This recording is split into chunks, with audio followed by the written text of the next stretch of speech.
What's up, my YouTube family? Welcome back to the Gaming Brigade. And about an hour ago, I was doing a live stream and I got some messages saying that there was an article that was released in regards to the Division Heartland, which went over some of the details we can expect with that new game mode. So today I wanted to put together a last-minute video going over some of the details. Now, if you happen to be new here, feel free to hit that subscribe or join button. If you enjoyed this, you could hit that like button as well. And remember, we are currently having a giveaway for an Xbox Series S. To enter, all you need to do is subscribe here or follow on Twitter, and the winner will be announced on April 4th of this year. There happen to be a lot of things to go over today, my friends, so we are going to just jump right into it. Now, this article was put out by Xfire, and you can see they say the following. Xfire has the exclusive inside word on the current development state of the Division Heartland, including the 2 game modes it will feature, maps, enemies, and more. Now, as most of you know, the game has been very tight-lipped in regards to when we will actually get this content. You can see the only thing they confirmed was the fact that we're going to get it by March of 2023, so it may be that late. However, a lot of you have reached out to the channel saying, you've been hearing all these things online recently about all the different playtests that Heartland is doing. That is true, and you can see here the article says, over the last few months, Ubisoft has been conducting extensive Q&A on the Division Heartland, leading some sources to believe that a release could be imminent. Now, one thing I want to make sure I mention as we move on to some of the details that they actually gave us in the article in regards to what we can expect in the game, always remember, until we hear something directly from the game itself, in many ways it is speculation, a lot of this stuff could be true, but again, take everything with a grain of salt.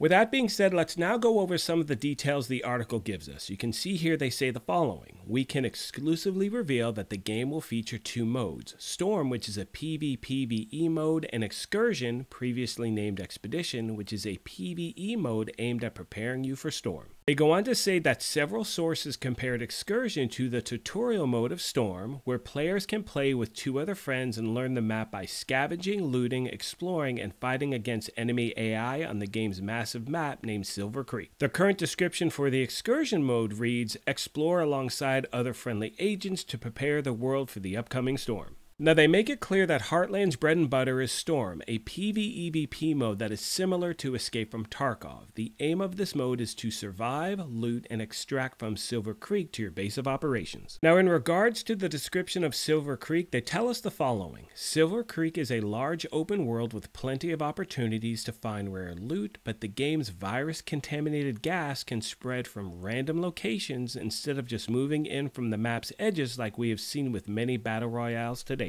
Now, players will be able to survive the gas by finding and crafting gas mask filters, which will prevent you from going to a down state. The game will feature tiered loot like we have seen in previous Division games with gray, green, blue, purple, and gold. Now, the article also goes over a few of the other things we can expect on the map. Strategic Homeland Division beacons litter the map, enabling players to spend resources on various upgrades in addition to virus detection, virus clearance, calling and supply drops, and more. They also give us a little detail about the base of operation. Your base of operation is your central hub located in an abandoned ice rink. Here you can customize your loadout, matchmake for lobbies, sell your scavenged items, buy upgrades, mods, and other weapons as well. They continue on by saying the following. Here you will also be able to enable projects, which is Heartland's take on daily and weekly missions. Completing these projects will grant you extra resources and XP points as well. One especially interesting feature at your base of operations is the small arcade that it contains. This arcade includes previous Ubisoft games like For Honor, Just Dance, and Driver. Now, at this point, it's not clear whether these games will be playable as mini-games once the game releases. Now, more things you can do at the base of operations. And once again, to be very clear, these are all the details we have so far. Obviously, they can change. You can craft upgrades to your weapons and prep items. Prep items are self-explanatory, but they are items you can take with you into a match in order to get an advantage. There is currently 4 prep items in the game. Last but not least today, my friends, I'd like to talk about characters and classes. Now, at this point, there are currently 6 individual characters to choose from in the Division Heartland. 3 are male and 3 are female. Apart from their appearance, though, nothing else distinguishes them.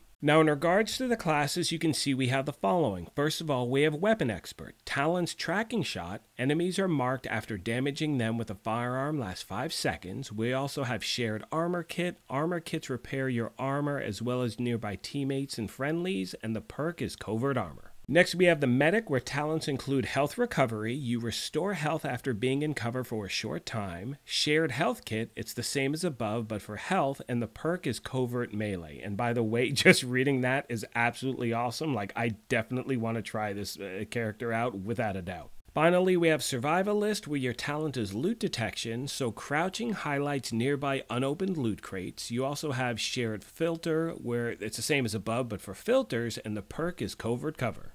The last thing the article talks about are the AI, the enemies that we're actually going to be facing in the game. Now, after I go through this, I want to take a minute and give you my thoughts as well. But as you can see here, they say, as you would expect with any The Division game, Heartland features AI enemies called vultures. There's currently 6 different types of vultures in the game, each with different attributes. These 6 types of vultures are named Flanker, Grunt, Heavy, Sharps, Hooter, and Technician. Although the game is yet to be given an official release date, the sources of the person who wrote this article say that the Division Heartland is progressing well and is in a much better state than the recently leaked Tom Clancy's Frontline, which in my opinion is a really good thing. I don't know if you guys have seen that footage, but it does not look good. The article then finishes off by saying Ubisoft could reveal the game soon with its quarterly earnings call for Q3 22 taking place on February 17th. Now, my friends, this is where we get into speculation, and as most of you know, I really try to stay away from that at this channel. However, all of the information I just read to you, this is stuff we've kind of known for a while in regards to some of the details. And in my opinion, with all of this info resurfacing now, with all of the tests that are currently happening, it does put us on track to see the game sooner than later. So obviously, as always, as soon as I have any more information, I will pass it along. But as soon as I saw this article, I definitely wanted to put this video together. I also want to make sure I mention really quick, for those of you that are new or just returning to the game, the Division Heartland has nothing to do with the Division 2 and the new content. They are both 2 totally separate things. So keep in mind, in the next year, we will be getting both of those items. With all that being said, I'm going to wrap this thing up. As always, I want to take a moment and thank you all for the incredible support you've shown me at this channel, the support you continue to show. I had a 3-hour live stream earlier today. It was amazing. I'm putting out this video now. And as most of you know by now, my main goal has been and always will be to create a toxic-free gaming environment where people talk about the games they love, work together, help each other out. So if you have any questions, comments, feedback, please let me know in the section down below and I will get back to you as quick as I can. On that note, I'm going to let the rest of the video play out. However, like I mentioned at the beginning of this thing, if you happen to be new here, feel free to hit that subscribe or join button. If you enjoyed this, you could hit that like button as well. But most importantly,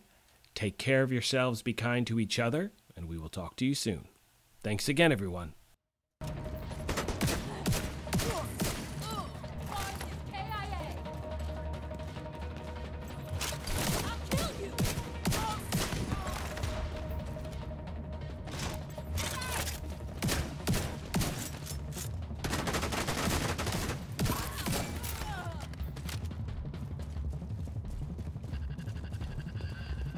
Target from here.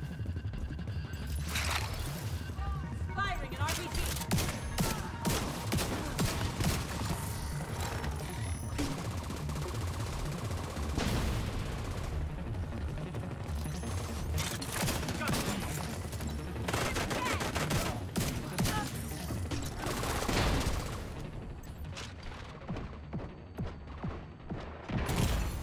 Serious trauma detected.